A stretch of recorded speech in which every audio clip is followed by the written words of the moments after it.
పేదలెవరూ సన్నబియ్యాన్ని బ్లాక్లో అమ్మొద్దని కోరారు డిప్యూటీ సీఎం భట్టి. పేదల కోసం 13,000 కోట్లు ఖర్చు చేస్తున్నామన్నారు. రేపటి నుంచి ఎస్సీ వర్గీకరణ అమల్లోకి వస్తుందన్నారు మంత్రులు. వర్గీకరణ, బీసీ బిల్లు గవర్నర్ ఆమోదించినందుకు సామాజిక సాధికారత ఉత్సవాలు చేస్తామన్నారు.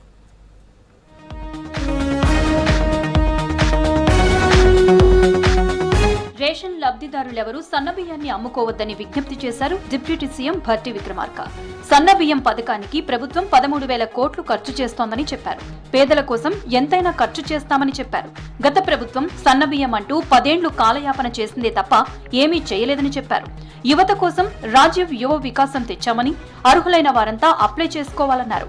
ఖమ్మం జిల్లా మధిరలో పర్యటించిన డిప్యూటీ సీఎం పలు అభివృద్ధి కార్యక్రమాలకు శంకుస్థాపన చేశారు. రాష్ట్రంలో ఉన్నటువంటి ప్రజలందరికీ, ముఖ్యంగా లబ్ధిదారులకి మీకోసం రాష్ట్ర ప్రభుత్వం 13,523 కోట్ల రూపాయలని సంవత్సరానికి ఖర్చు పెడుతూ అందిస్తున్న ఈ బియ్యం పథకాన్ని అత్యంత జాగ్రత్తగా సద్వినియోగం చేసుకోవాలని, దీన్ని పొరపాటు కూడా పక్కకు ఒక గింజ కూడా పోనీయకుండా మీరే వాడుకోవాల్సిందిగా కూడా విజ్ఞప్తి చేస్తా ఉన్నాం. అంబేద్కర్ జయంతి రోజైన ఏప్రిల్ 14 నుంచి ఎస్సీ వర్గీకరణ చట్టం అమలవుతుందన్నారు మంత్రి ఉత్తమ్ కుమార్ రెడ్డి. రేపు ఎస్సీ వర్గీకరణ విధి విధానాలు వివరించే జీవో విడుదల చేస్తామని చెప్పారు. జీవో మొదటి కాపీని సీఎం రేవంత్ రెడ్డికి అందిస్తామన్నారు. హైదరాబాద్ సెక్రటేరియట్లో ఎస్సీ వర్గీకరణ కేబినెట్ కమిటీ సభ్యులతో సమావేశమయ్యారు ఉత్తమ్. ఎస్సీ వర్గీకరణ 1 man commission chairman justice Shamim Akhtar meeting కి హాజరయ్యారు. సుప్రీంకోర్టు గ్రీన్ సిగ్నల్ ఇచ్చిన తర్వాత ఎస్సీ వర్గీకరణ అమలు చేస్తున్న తొలి రాష్ట్రం తెలంగాణ అన్నారు Uttam.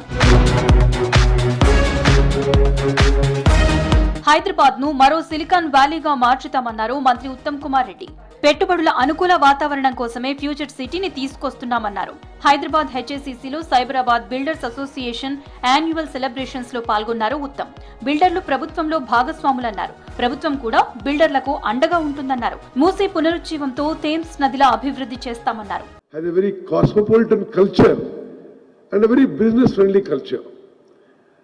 We in the government will assure you that from the government side, whether it is a law and order or a proper cosmopolitan peaceful culture or the necessary government support, we are with you for making Hyderabad and Cyberabad grow faster and faster. రేపటి నుంచి సామాజిక సాధికారత ఉత్సవాలు జరుపుకుంటామన్నారు మంత్రి పొన్నం ప్రభాకర్. సామాజిక బాధ్యత, సమాజ స్ఫూర్తితో ముందుకు వెళ్లాల్సిన అవసరం ఉందన్నారు. హైదరాబాద్ ఓయూలో మహనీయుల జయంతి ఉత్సవాల్లో పాల్గొన్నారు మంత్రి పొన్నం.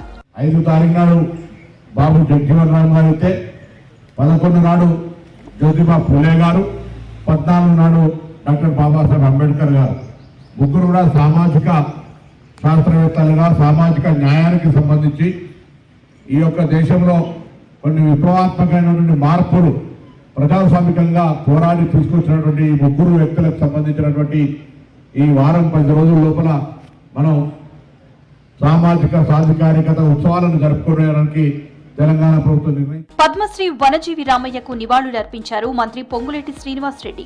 ఏదిలాపురం మున్సిపాలిటీ పరిధి రెడ్డిపల్లిలో ఖమ్మం ఎంపీ రఘురాం రెడ్డితో కలిసి వనజీవి రామయ్య పార్థివ దేహానికి పూలమాలలు వేసి అంజలి ఘటించారు. వనజీవి రామయ్య ఆశయాల సాధనకు కృషి చేస్తామని చెప్పారు మంత్రి పొంగులేటి. ఈ ఒక్క వారి గ్రామంలోనే కాకుండా ఈ పరిసర ప్రాంతాల్లో ఉండే ఫారెస్ట్ ల్యాండ్స్లో కానీ, ప్రభుత్వ స్థలాల్లో కానీ ఎక్కడైతే మొక్క నాటొచ్చో, చివరికి రోడ్ల సైడ్ ఉన్న ప్లేస్ను కూడా వేస్ట్ కానికుండా మహా అద్భుతంగా ఈ ప్రాంతాన్ని అంతా కూడా గ్రీనరీ చేసి పద్మశ్రీగా అవార్డు కూడా వారు అందుకున్నారు. ఖమ్మం సత్తుపల్లి మండలం బుగ్గపాడిలో వేద పాఠశాలకు శంకుస్థాపన చేశారు మంత్రి తుమ్మల నాగేశ్వరరావు. హరిహర క్షేత్రం ఆవరణలో కార్యక్రమం జరిగింది. ఆలయ కమిటీ ఆధ్వర్యంలో మంత్రి తుమ్మలకు పూర్ణ కుంభంతో స్వాగతం పలికారు. ప్రత్యేక పూజల తర్వాత వేద పాఠశాలకు శంకుస్థాపన చేశారు మంత్రి.